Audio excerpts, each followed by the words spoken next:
Hey, good morning, guys. Thought I would try to make a video before somebody calls, or maybe I start getting notifications or whatever. And um, before I get a little bit of my day started, I want to water the garden, maybe look through and see if there's any vegetables that need to be picked before I start to water. I just might do that with some tomatoes and see if there's any squash, anything like that. The corn is finally growing the tassels, so pretty excited about that. I'll have to do a little garden update, or maybe I'll hold off until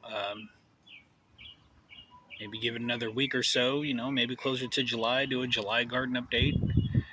Um, I don't know. We'll see. But I was gonna bring something up, and I feel like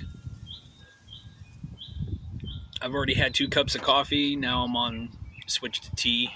Just gonna downshift a little bit. So I wanted to bring something up, and I keep getting posts periodically from time to time from people who are well intentioned, people who care about me, people who love me, and just the same, I love them back, definitely. Um, but however, I feel like there's a dead horse that's being beat, and the problem with beating a dead horse is it's not going to get you anywhere. The horse isn't going anywhere. The horse is dead, and I feel like at the same time, I feel like this bears repeating, but I feel like I shouldn't have to really repeat it. I feel like anyway. Bottom line, I get sent messages on how to reverse my diabetes, and that's on how to eat. That's fine. I over the years have went through challenges. I've changed up the way I eat several different times to find what works. There's a lot of things that works even for a short period of time.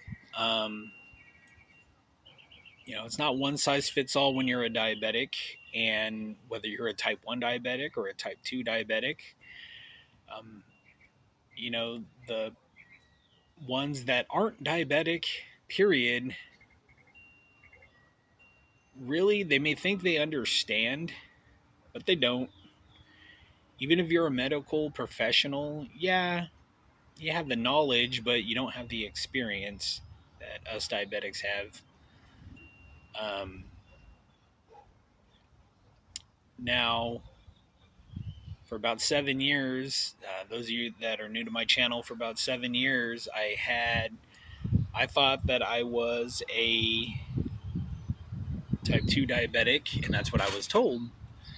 I went in with an A1C of over 11. I I was in my early 30s, and I went in with an A1C of over 11. My blood sugar at the time was 600 plus. Um, yeah, it didn't feel it didn't feel that great. Just because I was overweight, they assumed, oh, he's a type 2 diabetic. Okay. All right. Well, unbeknownst to me, is that you can be overweight and be a slow onset type 1 diabetic. Um, what I come to find out is that a lot of people are getting misdiagnosed and being called type 2 when they are a slow onset type 1. And it's happening more frequently. Um, Now it's leading me to my thing to where a type 1 diabetic is not the same as a type 2 diabetic. And this honestly, I'm not a medical professional. I'm not a doctor, but I am a diabetic. I'm a type 1 diabetic. A lot of slow onset. I was not diagnosed when I was a kid with type 1, but there are more and more adults these days that are having slow onset type 1, to where your pancreas is your immune system. It's an autoimmune disease. Type 2 is not an autoimmune disease. With type 1, your immune system is attacking your beta cells in your pancreas that produce the insulin necessary to be able to get that glucose into your muscles, to travel into your muscles, your brain. Um, well, I believe that actually your glucose doesn't really have a problem getting to your brain, but to your muscles, necessary for energy.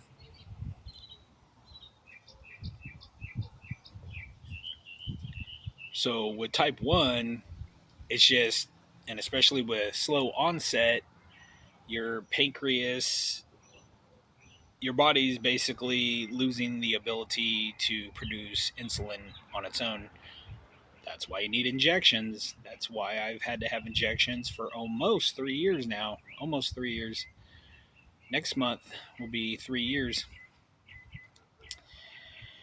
And will I be able to ever get off insulin? I don't know. Is type 1 reversible?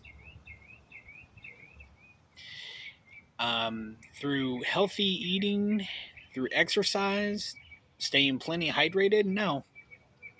You're still going to be a type 1. If you don't inject insulin, you will die. Um, Within maybe weeks or months. Uh, you could eat all the healthy things that you want. Even in protein, there's carbs in everything, just about. Even just trace amounts. You can eat a certain way, but unless you inject insulin, your sugar is going to continue to go up. It may be at a slower rate, but it will continue to rise. That's something I have to think about every day. Um, I mean, it's something I don't really like to think about. Well, what if there's a natural disaster and these labs or these factories, end up getting destroyed, and there's a massive insulin shortage? Then what?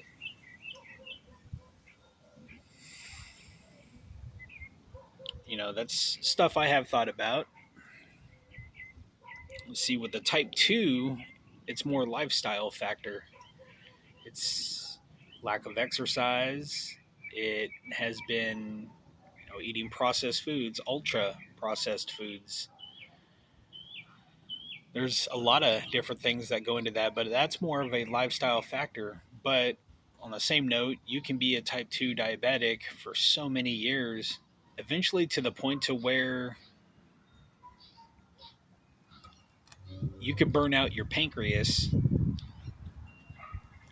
through high blood sugar spikes. Eventually, your beta cells are going to get tired of working overtime and saying, you know what, that's a wrap. That's it. Um, and essentially, they go on a permanent vacation, put it that way.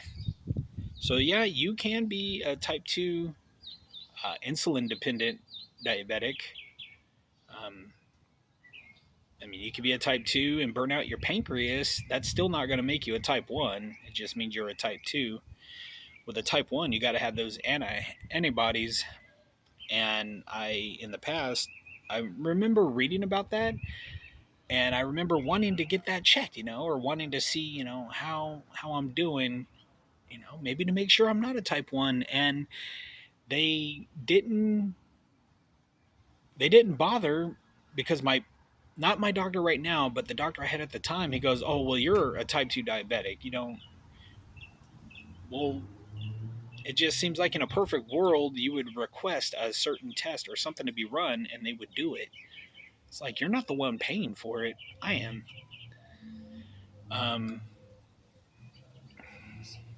but Anyway, that just kind of brings me to my point, with a type 1, I can implement all these factors by eating, getting my protein in, getting my fiber in, good fats, things like that, good lifestyle habits, but I'm still going to be a type 1 diabetic unless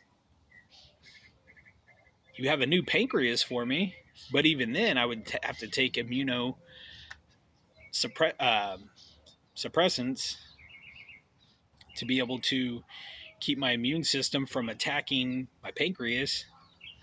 Um, Unless you have that, there's also other things in the works like stem cell research, like taking my own stem cells and using that, I believe, to turn those stem cells into beta cells, but also trying to figure out how to keep my own immune system from attacking those beta cells. Um, I don't I don't understand where the disconnect is when it comes to people just not understanding that you can't reverse type 1 unless there is a cure. And even then, just because there's the cure, just because you, or with type 2, you have reversed it, doesn't give you a license to start eating the way that you used to enjoy food. I mean, I think that would be very irresponsible. Am I still overweight? Yeah, I'm still overweight. I'm still struggling with my weight. And it's almost like being type 1 is like walking a tightrope. Not all type 1s are skinny. And, the amount of insulin you take, and see, that's the thing. Like, usually at lunchtime when I'm at work, I'll take some beans, some squash, things like that, a piece of fruit, and some string cheese. And I only have to eject about 2 units. Say if you go out or you have fast food, just because we're insulin dependent, it doesn't mean we can't eat the same foods that non diabetics can eat. We can eat whatever. We just need insulin to back that up. Does it mean we should eat like that all the time, as like how a non diabetic would? No, we probably shouldn't. Um, like I said, being a type 1, injecting insulin, sometimes it's like walking a tightrope. If you live a certain lifestyle, like going out to eat, it really, how much do you bolus? How much do you bolus if you're going to go out and you eat at a certain restaurant? You eat some hamburger, you eat a hamburger, you eat fries, or you have some nachos. How do you bolus for that? How? Um, but if you keep it simple, and I try to stay very regimented. I don't really eat out a whole lot, but I do try to stay regimented as far as my day to day. Not my typical Monday through Friday, but work wise, like a hypothetical Monday through Friday. Um, my 5 days a week, I try to stay very typical, very predictable. And do I know the right amount of insulin to take? Not all the time. I don't want to say I just guess, but sometimes it is a guessing game. And the more whole foods and meat, dairy, certain things that you eat, if you keep it simple, the amount of insulin that you're going to take won't be that high. You won't have to take as much. And so there's less of a chance of having a hypo, having a low.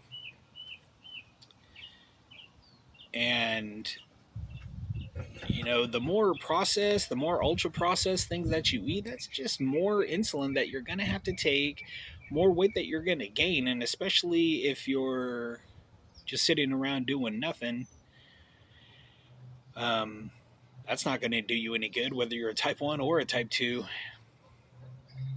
But like I said, you could be a type 2 for so many years, and eventually you could burn out your pancreas to where you can't reverse that. You can't reverse a burnt out pancreas, and you can't reverse a pancreas that's broken due to your autoimmune. Um, like I said, unless there's an extra pancreas just lying around. But I'm not pretending to know everything there is to know about being diabetic. But you know what? I therefore am a diabetic, and ooh, excuse me. Um, I'm not a doctor, like I said, but there's a lot of doctors out there that don't live with diabetes. You know, they may have that knowledge up here, but they don't have the experience like a diabetic has, like a type 1 or a type 2. Um, but not to name any names or anything like that, but I'm very proud of an uncle of mine. I was watching one of his videos. He's a truck driver, and I was watching one of his videos. He was, showing what he has in his little refrigerator on the truck. Showed he had salads, yogurts, just protein, different things. And I'm like, man, that's awesome. Very awesome. I'm proud of him. I love him. I want him around for 20, 30, some odd more years. I mean, we're only about 7 years apart, actually. 7 years older than me. um, but yeah, man, just to see that just like, wow. I want to be, that regimented. And it's not to say I'm not. I do have, a space carved out in the refrigerator out in the garage, actually, for all my stuff. I have, of course, my insulin basket that I have. I have a basket, and it has insulin, my long acting insulin, and it has my mealtime insulin. And I keep that in there, keep it stocked, of course. Since I haven't had to use as much insulin, my mealtime insulin, I, um, I mean, it's been pretty well stocked. Um, I have my string cheese in there. I have sometimes yogurt, sometimes cottage cheese. I have, my beans. When I do make rice, a little bit of rice, um, maybe some chicken, fish, whatever. Sardines, I'll eat some sardines. Um, of course, I don't keep those in the fridge, just in the can. I, yeah, just, different things. Some rice vinegar. Um, I still do salad dressing. There's certain things I still have on hand for when the mood strikes. What else do I have? Just lately I've been trying to focus on protein, and I feel like that's actually been helping me um, drop some of the weight. And I have dropped weight slowly. It's been slowly. I'm going to be honest. I really haven't exercised. The type of job I have, I'm always on the move, 5 days a week, doing a lot of walking. So I don't really walk when I'm not at work. I mean, obviously I do to get from point A to point B, but I could do some stuff besides walking, maybe some extra stretching or some resistance training, stuff like that. I think if I were to do that, if I were to implement that and pair that with myself eating more protein, then I would probably get a little bit further uh, to where I would want to be. The doctor I was listening to um, confirmed what I was thinking, that the amount of protein that I need, I would gauge that around, okay, well, how much am I supposed to weigh? I don't want to go eating the amount of protein in grams as a 224-pound, we'll just say 40 plus man. um, I think that, I was like, well, maybe I should be eating enough protein to cover how much I think for my height, stuff like that. I should be around maybe 160, 170, something around there. So I should be eating enough protein at least for that. Maybe even a little extra on the weekend. On my weekends, um, especially on my days off, because I'm not as what's the word I'm looking for? I don't want to say I'm sedentary, but I don't move around a whole lot. I mean, I do, but I don't. And I think that's where the extra, that's where the protein would come in handy, the low carb, especially for my days off. Because if I'm not moving around, my blood sugar is probably not going to be as spectacular as what I want it to be, even if I am eating correctly. Um, on the days that I go to work, my blood sugar isn't too bad. Now, the problem with me is that I could be laying there in bed at night and maybe I gave myself just a little too much insulin, or maybe I gave myself the right amount of insulin. But say maybe I had a workout or whatever the case may be, or either I had a workout or I gave myself maybe a extra unit of insulin more than what I needed, and I start to go low about an hour after laying down. I had that happen to me the other night, to where I gave myself a little too much, a little extra insulin, and I started going low about an uh, hour after going to bed, and so my we call it my chirper, my CGM started going off. I'm like, all right, whatever. I just wanted to sleep. That's all I wanted to do. Lately, I've been just so tired and so drained, exhausted. I think a lot of it from work and just a lot of things weighing heavy on my mind, and just not really taking the time out how I was maybe 2 months ago or so to just relax. And I like I said, I started going low a little bit at first, and then I was like, whatever. So I'm not saying to ignore what your CGM says, but I rolled over, tried to go back to sleep, and I'm sure a lot of us have been there, and a lot of us have tried that. It doesn't work out too well. Um, and then it went off another time, and it said 53 and falling. I'm like, okay, my wife, love her a lot, and she was saying, you better get up and address that. Like, all right, kind of got up and everything, and I started to definitely feel low. So then I went to the kitchen, and instead of having what I would normally have, um, I have certain things. I have like some cans of pineapple juice, or cans of or bottles of apple juice, or have little things, with a set amount of grams of carbs to help bring my blood sugars up. Um, are those to have when my blood sugars are okay?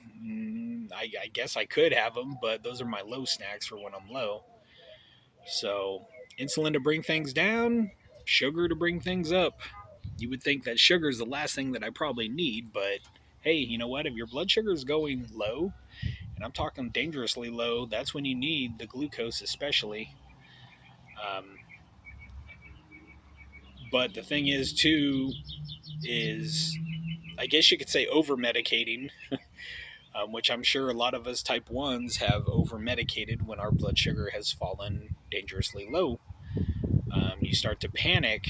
Panic starts to set in. You get the cold sweats. Your body kind of shakes. There's a not such a good feeling. Um, excessively hungry because your blood sugar is low. And so I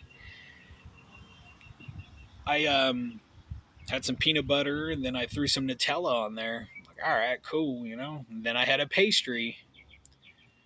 Um, I know a lot of people would say, "Oh, that's irresponsible," or "That's not good for you." Well, when you need to get your blood sugar up, you're going to do whatever it takes at that moment. Nobody's perfect, and I wouldn't think of chastising somebody for being in that position. But anyway, I woke up with a blood sugar of 350 a couple hours later.